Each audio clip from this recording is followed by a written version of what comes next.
அப்போல்லாம் துண்டு இல்லாத போனாங்க. இப்போ வந்து சட்டை பேண்டெல்லாம் பாபா அம்பேத்கர் எல்லாம் சட்டை பேண்டெல்லாம் போட்டுன்னு ஒரு பொக்கை எடுத்துன்னு வர போகிறாங்க. அந்த பண்ணைக்கு போயிட்டு ஆதரவு கொடுத்துட்டு கூலியே வாங்கிட்டு வராங்க. கூலியும் வாங்கிட்டு வந்து சிறப்பாக வேலை செய்கிறாங்க. ஸ்டாலினை முதலமைச்சராக்கி அமர வச்சிட்டாங்க. இப்ப பகுஜன்ற அரசியல், கான்சிராம்ன்ற அரசியல், பெகஞ்சி மாயாவதின்ற அரசியல் தெரியலனா, நானும் கத்துக்கலனா, நானும் அந்த வரிசையில தான் போய் நின்று இருப்பேன்.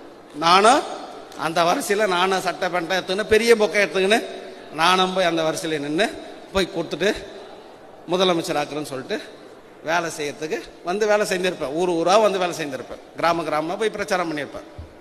இந்த பகுஜின் அரசியல் படித்த பிறகுதான் இது அடிமைன்னு தெரிஞ்சது. எது அடிமை?